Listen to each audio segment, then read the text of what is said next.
ধরা যাক আমরা একটা বিশাল প্রাসাদের চূড়ান্ত নকশার দিকে তাকিয়ে আছি। মানে যখন আমরা কোনো বিশাল স্থাপত্যের ব্লুপ্রিন্ট বা নকশার একেবারে শেষ পাতায় পৌঁছাই, তখন সাধারণত আমরা সেখানে কি দেখি? একটা খুব সুসজ্জিত, নিখুঁত আর প্রশান্তিদায়ক সমাপ্তির দৃশ্য, তাই তো? হ্যাঁ, ঠিক তাই। সবকিছু সুন্দরভাবে গুছিয়ে আনা হয়েছে, প্রতিটি ইট তার সঠিক জায়গায় বসেছে। এরকম একটা স্বস্তিদায়ক চিত্রই তো আমরা আশা করি। কিন্তু কোরআনের ক্ষেত্রে ব্যাপারটি সম্পূর্ণ ভিন্ন। একদম ভিন্ন। এই দীর্ঘ আর অভূতপূর্ব একটা আধ্যাত্মিক সফরের একেবারে শেষ প্রান্তে এসে, মানে এই ৩০তম পাড়ায়, আম্মা পাড়ায়, যখন আমরা প্রবেশ করি, তখন কোনো গোছানো প্রাসাদের ছবির বদলে আমরা কি দেখতে পাই? এক বিশাল, ভয়ঙ্কর আর অভাবনীয় মহাজাগতিক পরিবর্তনের চিত্র। হ্যাঁ, সূরা নাবার সেই দৃশ্যপট। রাইট। পাহাড়গুলো তুলার মতো উঠছে, আকাশ ফেটে চৌচির হয়ে যাচ্ছে, সমুদ্র উত্তাল হয়ে উঠছে। তো প্রথমত পরম করুণাময়ের দরবারে আমাদের এই দীর্ঘযাত্রা তৌফিক পাওয়ার জন্য গভীর শুকরিয়া আদায় করছি, কিন্তু পাশাপাশি মনের ভেতর একটা প্রশ্ন খুব তীব্রভাবে নাড়া দেয়। বলুন। মানে আজকের এই গভীর আলোচনায় আমরা এটাই বোঝার চেষ্টা করব যে একেবারে শেষের দিকে এসে কেন এই বিশাল মহাজাগতিক ধ্বংসযজ্ঞের চিত্র, কেন একটা প্রশান্তিদায়ক উপসংহারের বদলে এমন একটা শিহরণ জাগামা দৃশ্যপট দিয়ে পারা শুরু হলো। অত্যন্ত চমৎকার আর গভীর একটা ভাবনা দিয়ে আজকের এই আলোচনাটা শুরু হলো। আসলে এই মহাজাগতিক ধ্বংসের চিত্রায়নের পেছনের কারণটা বুঝতে হলে আমাদের মানবীয় মনস্তত্ত্বের সবচেয়ে বড় দুর্বলতাটার দিকে তাকাতে হবে। আর সেটা হলো অহংকার। ঠিক ধরেছেন, অহংকার। দেখুন, মানুষ তার দৈনন্দিন জীবনে এই মহাবিশ্বের নিখুঁত শৃঙ্খলার ওপর পুরোপুরি ভরসা করে বাঁচে। হ্যাঁ, আমরা তো ধরেই নি কাল সকালে সূর্য উঠবে। একদম। সকালে সূর্য উঠবে, পাহাড়গুলো তার জায়গায় স্থির থাকবে, মাটির বুক চিরে ফসল আসবে। এ যে আপাত স্থায়ী একটা ভৌত জগৎ, এর প্রতি মানুষের এক ধরনের অন্ধ মোহ তৈরি হয়। একটা মিথ্যে নিরাপত্তার অনুভূতি, তাই না? হ্যাঁ, আর সূরা নাবা এবং সূরা নাজিয়াতে যখন এই মহাসংবাদ বা কিয়ামতের নিশ্চিত আগমনের কথা অত্যন্ত জোরালোভাবে বলা হয়, তখন মূলত মানুষের সেই অহংকারের ভিত্তিটাকেই নাড়িয়ে দেওয়া হয়। মহাবিশ্বের যে কাঠামোর ওপর দাঁড়িয়ে মানুষ নিজেকে সর্বেশ্বর্বা ভাবে। সেই কাঠামোটি যে স্রষ্টার এক ইশারায় ভেঙে পড়তে পারে। ঠিক তাই। এটা স্মরণ করিয়ে দেওয়াই হলো এর মূল উদ্দেশ্য। বিষয়টা ভাবলে আসলেই অবাক হতে হয়। পুরো দৃশ্যপটটিকে ধরুন একটা বিশাল থিয়েটারের মঞ্চের সাথে তুলনা করা যেতে পারে। থিয়েটারের মঞ্চ, দারুণ একটা উপমা। কিভাবে? ধরুন একটা দুর্দান্ত ঐতিহাসিক নাটক চলছে। মঞ্চের উপর বিশাল সব সাজসজ্জা, নকল পাহাড়, কৃত্রিম আকাশ, বিশাল রাজপ্রাসাদ। অভিনেতারা তাদের নিজ নিজ চরিত্রে একদম মগ্ন। কেউ হয়তো পরাক্রমশালী রাজার পোশাকে অত্যন্ত দাম্ভিক হয়ে অভিনয় করছেন, আবার কেউ হয়তো সাধারণ প্রজার পোশাকে এক কোণায় দাঁড়িয়ে আছেন। কিন্তু নাটক যখন শেষ হয়ে যায়, তখন তো পর্দার পেছনের কর্মীরা এসে সেই বিশাল সাজসজ্জাগুলো খুলে ফেলে, তাই না? একদম। তখন পাহাড়, আকাশ, রাজপ্রাসাদ সব গুটিয়ে নেওয়া হয়। ওই কৃত্রিম সাজসজ্জার আর কোনো মূল্য থাকে না। আর ঠিক তখনই আসল সত্যটা বেরিয়ে আসে। মঞ্চের ওই বিশাল জাঁকজমক যখন আর থাকে না, তখন কিন্তু রাজার পোশাক বা তার নকল রাজত্ব দিয়ে তার বিচার হয় না। না, বিচার হয় মানুষ হিসেবে সে কেমন, অথবা অভিনেতা হিসেবে তার ভেতরের আসল চরিত্রটা কেমন ছিল। রাইট। এই ৩০তম পাড়ার সূরাগুলো, যেমন সূরা এনশিকাকে যখন আকাশ ফেটে যাওয়ার কথা বলা হচ্ছে বা নক্ষত্র ঝরে পড়ার কথা বলা হচ্ছে, সেটা যেন সেই বিশাল মহাজাগতিক থিয়েটারের মঞ্চ গুটিয়ে ফেলারই একটা ঐশ্বরিক ঘোষণা। ঠিক। আর এখানেই কিন্তু সূরা আবাসার সেই চমৎকার বৈপরীত্যটা সামনে চলে আসে। একদিকে মহাবিশ্ব ভেঙে পড়ার মতো বিশাল ক্যানভাস, অন্যদিকে মক্কার সমাজের একজন সাধারণ, দৃষ্টিহীন মানুষের গল্প। সূরা আবাসার সেই ঐতিহাসিক প্রেক্ষাপটটি আসলেই আমাদের চিন্তার জগৎকে প্রচণ্ডভাবে নাড়া দেয়। সেখানে মক্কার দাম্ভিক নেতাদের এড়িয়ে একজন অন্ধ কিন্তু সত্তান্বেষী সাহাবীর প্রতি মনোযোগ দেওয়ার যে ঐশ্বরিক নির্দেশনা দেওয়া হয়েছে, যা সমাজ কাঠামোর প্রচলিত ধারণাকে সম্পূর্ণ ভেঙে দেয়। হ্যাঁ, আল্লাহ স্পষ্ট করে জানিয়ে দিচ্ছেন যে এই বিশাল মহাজাগতিক ধ্বংসযজ্ঞের দিন ওই দাম্ভিক ধনীদের সম্পদের বা তাদের ক্ষমতার কোনো মূল্যই থাকবে না। বরং সেই অন্ধ কিন্তু পবিত্র হৃদয়ের মানুষটির মর্যাদাই আল্লাহর কাছে সবচেয়ে বেশি। একদম। এই ঘটনাটি আমাদের বোঝায় যে মহাবিশ্বের বিশালত্বের তুলনায় মানুষের জাগতিক সম্পদ কতটা তুচ্ছ, আর এর বিপরীতে মানুষের ভেতরের শুদ্ধতা কতটা মূল্যবান। কিন্তু এখানে এসে আমার একটা খটকা লাগে, মানে একটু সাংঘর্ষিক মনে হতে পারে। কেন, কোন জায়গাটাতে? একদিকে আমরা দেখছি মহাবিশ্ব ধ্বংস হয়ে যাচ্ছে, আমাদের জাগতিক অর্জনের কোনো মূল্য থাকছে না। অন্যদিকে সূরা বালাদে বলা হচ্ছে মানুষকে সৃষ্টি করা হয়েছে চরম শ্রম আর কষ্টের মাঝে। জীবন এক নিরন্তর সংগ্রাম। হ্যাঁ, তো এই দুটো বিষয়কে একসাথে মেলালে কি মানব জীবন সম্পর্কে অত্যন্ত হতাশাজনক আর নেতিবাচক একটা চিত্র ফুটে ওঠে না? যদি সব ধ্বংসই হয়ে যায় আর জীবন শুধুই কষ্টের হয়, তাহলে আমাদের বেঁচে থাকার প্রেরণা কোথায়? তার কঠিন জমিনে ফিরিয়ে আনে ঠিকই, তবে সেখানেই কিন্তু শেষ নয়। জীবন যে একটা নিরন্তর পরীক্ষা, সেটা স্মরণ করিয়ে দেওয়ার পর এই পরীক্ষায় সফল হওয়ার চাবিকাঠি দেওয়া হয়েছে সূরা শামসে। যেখানে আল্লাহ সূর্য, চন্দ্র, দিন রাতের শপথ করেছেন। হ্যাঁ, শপথ করে একটা চরম সত্য তুলে ধরেছেন।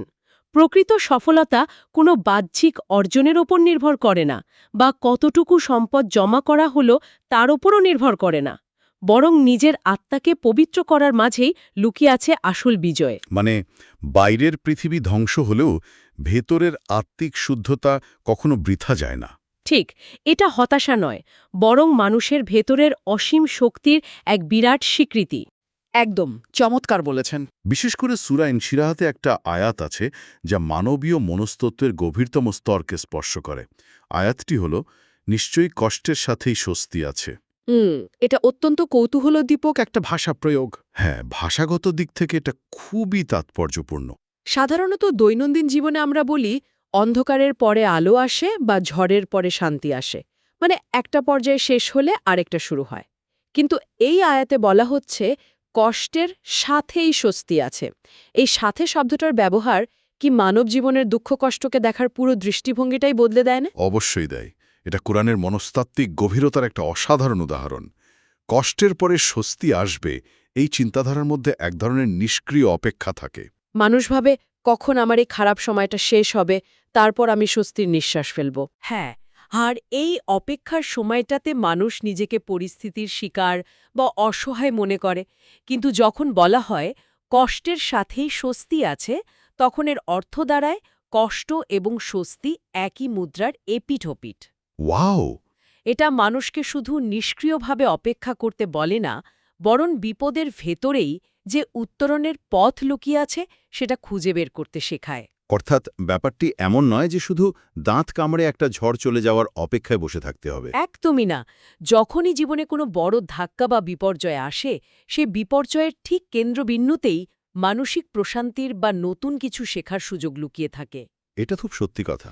হতে পারে একটা চরম ব্যর্থতার ভেতর দিয়েই মানুষ তার জীবনের সবচেয়ে বড় শিক্ষাটি পায়, যা তাকে নতুন করে ঘুরে দাঁড়াতে সাহায্য করে।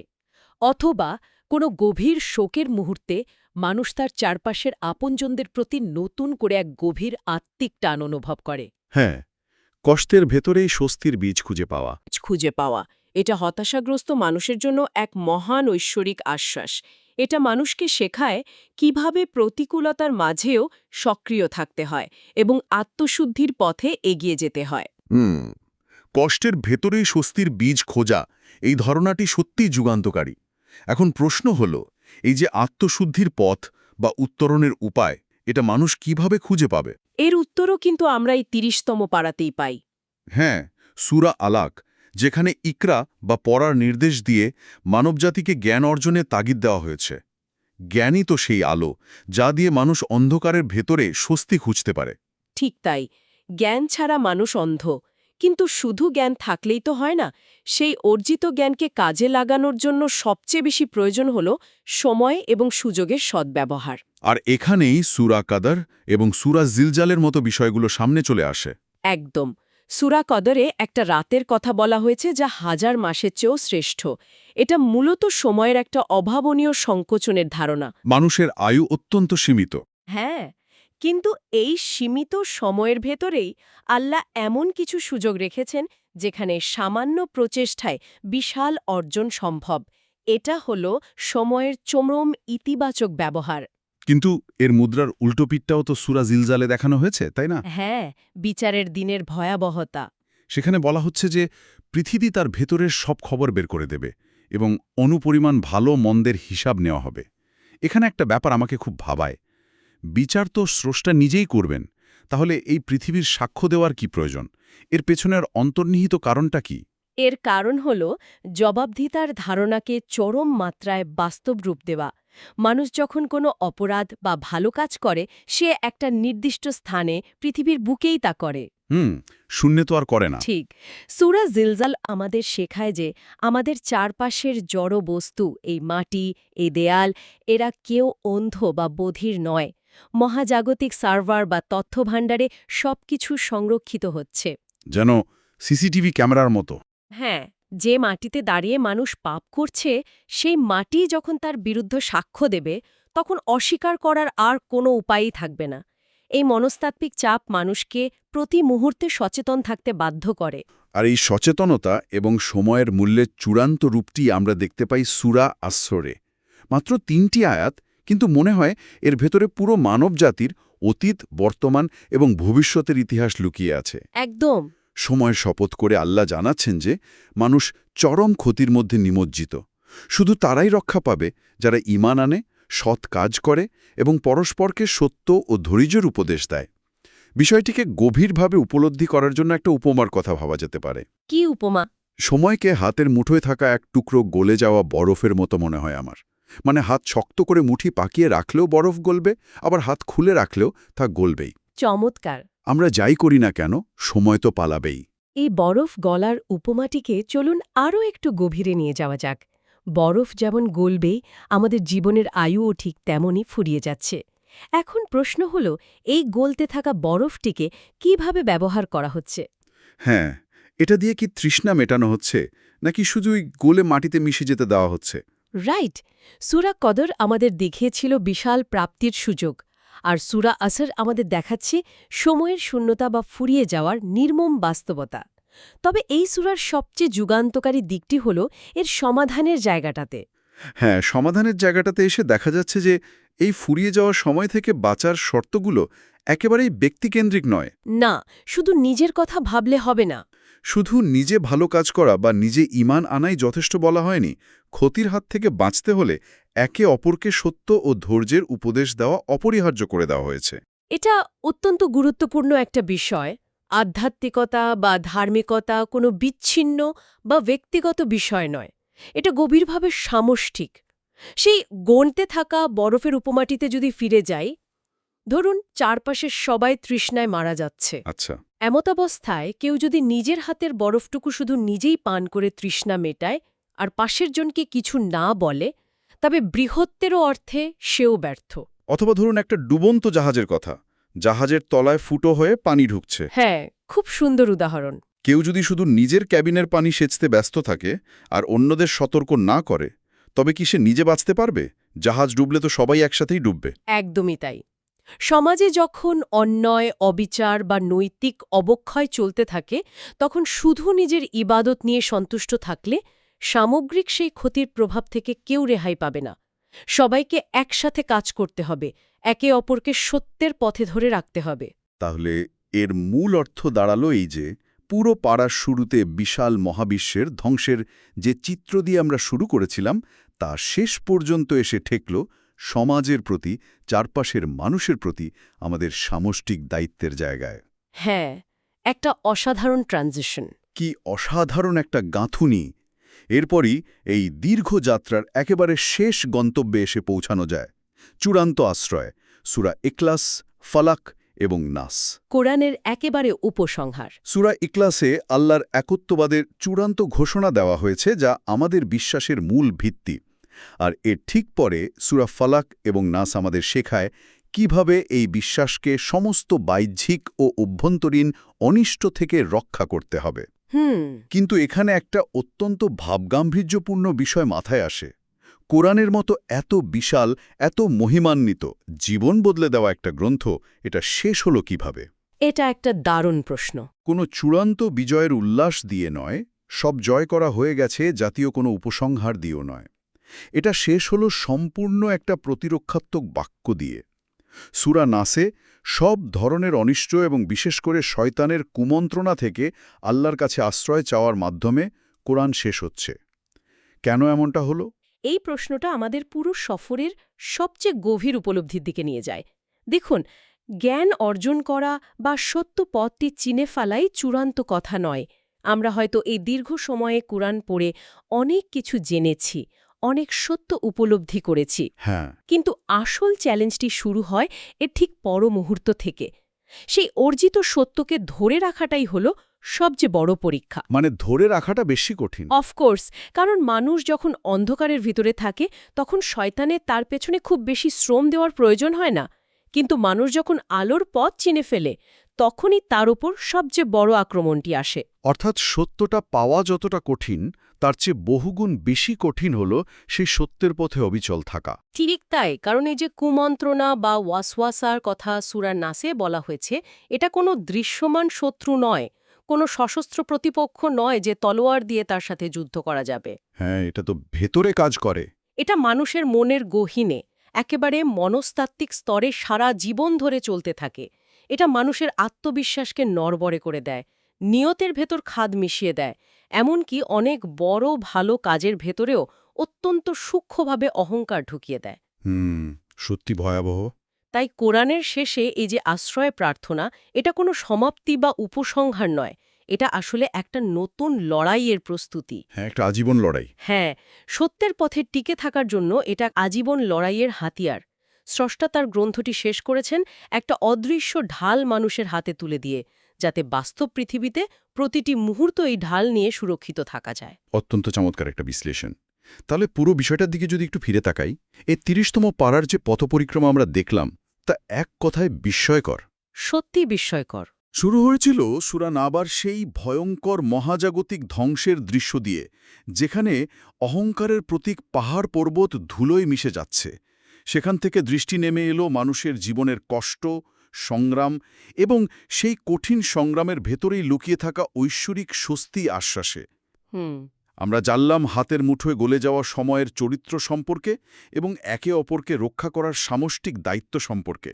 আর একেবারে শেষে এসে এই বিশাল মহাজাগতিক যাত্রা থামল মানুষের বুকের ঠিক বাঁ পাশে, মনের সবচেয়ে গভীর গোপন জায়গায়, যেখানে প্রতিনিয়ত কুমন্ত্রণা বা ওয়াসওয়াসা কাজ করে। হ্যাঁ, বিশাল মহাবিশ্ব থেকে শুরু করে মানুষের ভেতরের এক ক্ষুদ্রাতিক্ষুদ্র বিন্দুতে এসে এই যাত্রা পরিপূর্ণতা পেল। এবং এই পুরো যাত্রার ক্রমবিকাশটি প্রমাণ করে যে কোরআন শুধু বাইরের ভৌত পৃথিবীরই কথা বলে না, এটা মানুষের ভেতরের মনস্তাত্ত্বিক জগতেরও সবচেয়ে নিখুঁত মানচিত্র। আজকে এই দীর্ঘ আর আবেগময় আলোচনার শেষে যারা শুনছেন তাদের সবার মনে একটা শক্তিশালী আহ্বান জাগরুক থাকা প্রয়োজন। রমজানের এই পবিত্র মাস জুড়ে কোরআন অধ্যয়নের যে গভীর অধ্যাবসায় আমরা পার করলাম, যে আলো আমরা সংগ্রহ করলাম, তা যেন শুধু এই একটা মাসের মাঝে সীমাবদ্ধ না থাকে। একদম ঠিক কথা। কোরআনের এই সফর যেন বছরের বাকি ১১টি মাসও আমাদের হৃদয়কে আলোকিত করে রাখে। প্রতিদিন যেন অন্তত কিছু আয়াত তিলাওয়াত করা এবং তার অর্থ নিয়ে গভীরভাবে চিন্তা করার অভ্যাসটি আমরা অব্যাহত রাখতে পারি। কারণ এটা তো শুধু একটা নির্দিষ্ট সময়ে পড়ার বই নয়, এটা জীবন পরিচালনার একটা সার্বক্ষণিক ম্যানুয়াল। এই অধ্যাবসায়টি ধরে রাখাটাই এখন আমাদের সবচেয়ে বড় দায়িত্ব। আজকের এই গভীর আলোচনা শেষ করার আগে যারা শুনছেন তাদের জন্য একটা নতুন চিন্তার খোরাক রেখে যেতে চাই। একটু আগেই আলোচনা হলো যে কোরআন শেষ হয়েছে সূরা নাস দিয়ে, অর্থাৎ মানুষ এবং জিনদের মধ্য থেকে আসা কুমন্ত্রণা থেকে আশ্রয় ছাওয়ার একটা ঐশ্বরিক ঢাল। কিন্তু ভাবলে অবাক হতে হয়, আমাদের জীবনের সবচেয়ে ভয়ঙ্কর কুমন্ত্রণা হয়তো কোনো অন্ধকার গলিতে লুকিয়ে থাকে না, বা তা দেখতে কোনো শত্রুর মতো হয় না। তাহলে সেটা কি হতে পারে? হয়তো এই দীর্ঘ সফর শেষে আমাদের সবচেয়ে বড় কুমন্ত্রণাটি হল আমাদের নিজেদের মনের সেই তৃপ্তির ঢেকুর, যা আমাদের কানে অত্যন্ত মোলায়েম সুরে ফিসফিস করে বলে, অনেক তো হলো, এই এক মাসে তো অনেক জ্ঞান অর্জন করা হলো, এখন অন্তত আগামী ১ বছরের জন্য এই গ্রন্থটি তাকে তুলে রাখা যায়। ভীষণ গভীর একটা পয়েন্ট। হয়তো এই মুহূর্তে আমাদের সবচেয়ে বড় শত্রু কোনো খারাপ কাজ নয়, বরং এই আত্মতৃপ্তি। তাই চিন্তা করুন, এই পবিত্র ঢালটি ব্যবহার করে নিজেদের মনের ভেতরের এই সূক্ষ্ম আত্মতৃপ্তির কুমন্ত্রণাটি আমরা আজ কিভাবে প্রতিহত করব। ভাববেন বিষয়টা নিয়ে।